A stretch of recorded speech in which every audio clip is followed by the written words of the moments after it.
And more realistically, this next thing is probably the best solution, and it's simple. It's effective. It's not reinventing any wheels, and there really aren't any downsides. Perhaps the developers should just consider two types of servers: AOC PVE servers and AOC PvP servers. It's not reinventing any wheels. It's not reinventing any wheels. All right, so there you heard it. PVE servers. They aren't reinventing the wheel, and they can just be done. We can just make PVE servers happen. Now, just for the record, I am not against the idea of PVE servers for some games. I think a game like WoW that used to have PVE and PvP servers works really well. But for today, I'm going to give you 100 things, bits, bobs, whatever, that Ashes of Creation would have to change if they want to do PVE servers. Like all good recipes for a good Ashes video, slide over here, let's put in some video footage, and let's talk. So no flagging means no corruption, which means bounty hunting is completely useless, which means that you've just removed 1 out of your 8 meaningful PvP themes, or 12.5% of the game. Not to mention that on the PvE servers, you can't get those bounty hunter rewards. You can't get that progression, which makes the PvP season different. Which means now the developers have to build 1 PvP season for the PvX servers and 1 PvP season for the PvE servers. This is not a simple thing. You're asking them to do 200% design work for 100% the results. Without PvP flagging, there won't be player agency that leads to player conflict. This will reduce the number of node wars that happen because some mayor gets ganked. Remember, you kill the wrong person out in the wild, that person's a mayor, they start a node war with you. Same thing happens with guild wars. You kill the wrong guild leader, the next morning you wake up, and your guild's now in a guild war versus that guild leader's guild. Since the PvP season is affected, the method and acquisition rate of gear enhancements on the PvE server would be different, which means the developers have to touch the PvP season a second way. Without flagging, people won't need to run caravans. They can run mules. Some people won't risk a caravan, even though it carries 10 times as much. They'd just rather make 10 trips and have 0 loss. Without those caravans being lost, artisans who make the replacement parts for the caravans suddenly don't have a job, which means without those caravans being destroyed and those new parts being made, that material sink is gone. Now the developers need to touch on the artisan system in the gathering department in order to make sure the raw material acquisition rate is lowered on those PvE servers, which means the respawn rate, location, type needs to be modified. Now Intrepid is maintaining 2 different databases for respawn rates if it's a PvE or a PvX server, which means the economic department needs to have 2 totally different sets of charts for the acquisition of materials, because that department is maintaining and supervising 2 different builds as well. Again, we talked about how mules can just be run instead of caravans, which means on the no flag servers, animal husbandry is being artificially inflated in value because the mules that could run instead of caravans are going to be more sought after because you want the biggest capacity that you can get to shave down on those 10 trips. Which means the artisan team needs to adopt new rules for the auction house system on those PvE servers, which means the economic team needs to track the sale of mules differently, which leads to less materials being lost, since a percentage or drop on loss. It doesn't matter if a caravan is destroyed or a mule is destroyed, there's some level of loss, which means the crafters are going to have an easier time acquiring materials. Which means the artisan team that supervises crafters is going to have to re-level the XP needed to master, since more materials available equals more crafting attempts equals leveling to max level crafting faster. Without the ability to flag on people, you lose the ability to steal limited resources. So if you just watch somebody mine out the rest of the silver from a silver vein, you can't kill them and take any. Which changes the gathering artisan tree again, since the acquisition of materials can be done in any way, shape, or form without risk of dying. On the PvE servers, the military nodes would have to be given different powers, since no corruption means one of their bonuses is gone, the reduced corruption time or the amount of corruption grind off. And since you don't need bounty hunters, that's actually 2 systems out of the military nodes that you're going to have to make something new for the PvE servers. You'd have to do world bosses differently, since on PvE servers you can't flag on people to steal a world boss, which means you'd have to change guild wars so guilds could either instantly start wars or not have a long build-up declaration period, which changes that entire design, which now means the PvP team subsection for Guild Wars has to maintain 2 different builds and 2 different sets of mechanics. Let's go back to those mules for a second. Since you artificially increase the number of mules in circulation, you need to increase the number of animal husbandry crafters for saddlebags, shoes, saddles, and now again your artisan team and your economic teams are having to monitor 2 different builds and 2 different sets. Since more people are going to want to be in animal husbandry, the availability of better mounts is a natural side effect, so travel speeds would have to be reduced since more people on your server are going to be accumulating better mounts. Now, travel times are different, and that affects all the other PvP systems, not just flagging. People will be able to get from node to node faster since there's better mounts and faster mounts, which means there's going to be more PvP, which means more node sieges will happen since you took away flagging and you didn't give those people something to do, which means more node wars are going to be going on since people need their PvP fix, and more guild wars will be going on since you took away the ability to have good fights. You noticing so far that removing PvP flagging has done absolutely nothing to reduce the amount of PvP? In fact, it's going to be increasing the amount of PvP, and since there's no corruption to these PvP themes, I don't think you're getting what you want. Taking away the military node corruption reduction is going to naturally mean other node types may be more advantageous, or the military nodes must have some unique thing on PvE servers that they don't have on the PvP servers. You can't give it to them on the PvP servers, otherwise you artificially inflate military nodes. Now the PVX and PvE servers are going to have 2 different node distributions, which means the game design subsection of the nodes team is going to be running 2 different builds. World bosses without contesting would be harder. Dungeons without PvP contesting would need to be harder, and raiding without PvP contesting would need to be harder, because remember, the game has to be balanced around the idea of you doing the PvE content in these open world dungeons and being able to survive a PvP attack.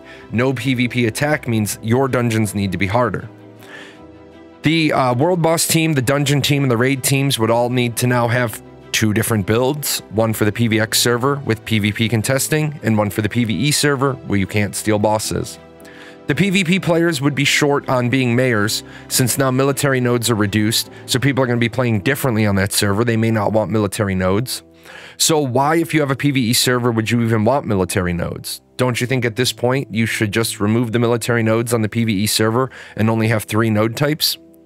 Which would really make it 2 different games at that point. It already is, but it's getting worse. Role players would all move to PvE servers, which would force PvPers who like to roleplay into a meta design. Do I go where I can roleplay, or do I go where I can PvP? Which also removes the idea of bounty hunting guilds on PvE servers, which would create a disparity because the PVX servers would now have a higher population of bounty hunters. Because if there's a peanut butter spread, you're going to have all the bounty hunters going to where there can be bounty hunting, which means you screw over people who want to go corrupt from playing and basically locks them out of server choice, which means you have separated out the player base, which I think a lot of people have talked about. It's 1 player base.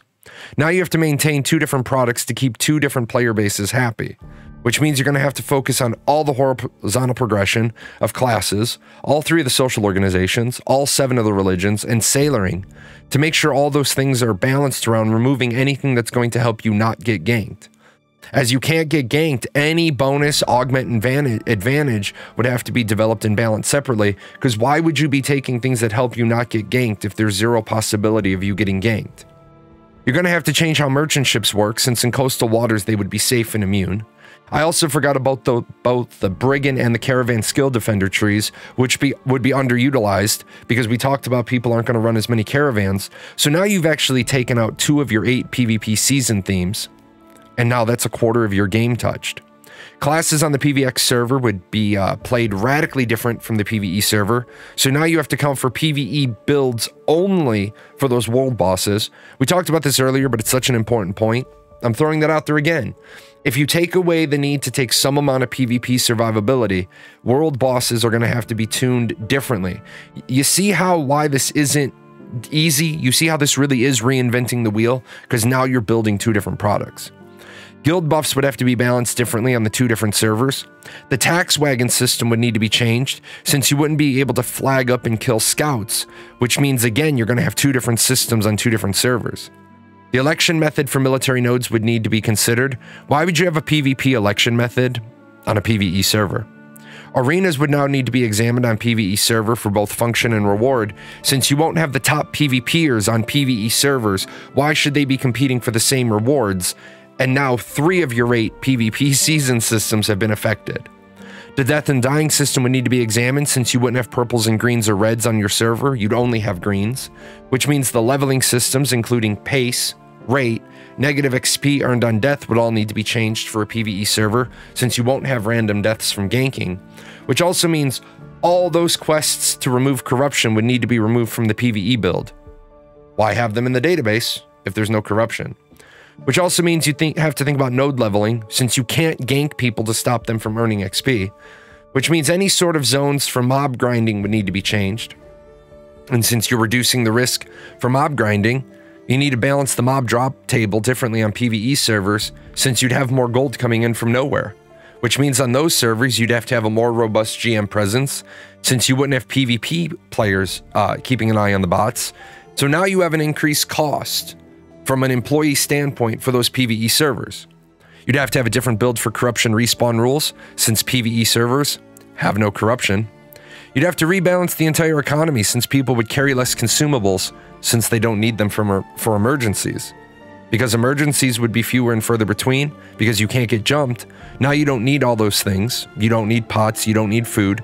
You've touched the economy a 4th time at this point. You've also affected crafters as people don't need multiple sets of gear. They don't need a traveling set for being safe in the world and a best set for PvE content. So they just stack one of the best gear sets for PvE content, which means your game design team now has a 3rd or a 4th thing at this point they have to build differently for non-flagging servers. Why would you even have an enemy of the state mechanic on a server with no flagging? Because who's going to become your enemy of the state? You're not going to have people ganking and griefing and being a general nuisance. So now you've touched 4 of your 8 PvP themes at this point. Why would you have auto-flagging zones on the ocean since you have a PvE rule set, which means ocean and world bosses would have to be rebalanced? Oh, let me go back a point. You mean people would be okay with going into an auto-flagging PvP zone on a PvE server that doesn't have PvP flagging? Yeah, I didn't want to go over that one too fast. So ocean world bosses would have to be rebalanced, which means the economic people would have to rebalance the world for 1 more boss loot and less ship parts lost. Oh yeah, just like the caravans, when they get destroyed, they lose parts. Ships aren't going to be losing parts now. Ships aren't going to be getting rebuilt because you're not going to be ganking each other's ships. Which means now gatherers have to be rebalanced again because there's way too much material being generated if you're not having caravans being destroyed and ships being destroyed. Not nearly enough material sinks since there's no non-consensual PvP outside of themes, which also mean guild wars need to be looked at again, so guilds just can't stay low level and be immune to being guild war decked. Even worse, people could just not form guilds so they could be immune to guild decks altogether. Guild wars. That's our 5th system at this point that gets touched when you take flagging out. Inflation is going to be combated by a very careful set of conditions, one of which is nodes being destroyed. And how often are you going to have node sieges on a PvE server? That's number 6. So now the PvE crowd is going to be annoyed that their nodes can't get destroyed or don't get destroyed, and the new content never gets unlocked, because who's running around PvPing on a PvE server? Because you don't have any PvPers on the server actually doing PvP, they're all on the PvX server. So now we've reached the end of the so-called easy to do, and there is a very long mess of things that need to be done differently. It is absolutely reinventing the wheel. So here's really what I have to say at this point. I understand that people want PvE servers. I understand that people want opt-in. I understand people are afraid they're going to die to other players. I get that. I am not trying to diminish your fear. I'm not trying to put you down because of your fear. What I'm saying is, let's test the corruption system. Let's tune that. Let's tweak that. Let's see how many people actually run around being murder hobos, because all of those systems that I just talked about that would have to be touched, that's where all the serious PvPers are going to be. Remember, the shape of the world, the size of the world, there are going to be bounty hunters usually within 5 minutes of anywhere you are. So if somebody decides to go corrupt, they're going to be a shining beacon on every bounty hunter's minimap, and they're going to get what they deserve. If the system's not penalizing enough, Intrepid can tune that system until it is penalizing enough. With that said, I know a lot of you are going to disagree with me. Feel free to disagree with me, but please make sure when you do, you give me a very articulated discussion about why I'm wrong. I stream Mondays, Wednesdays, and Fridays. You can bring your argument to my Twitch or leave it in the comments below. I'll see you next time.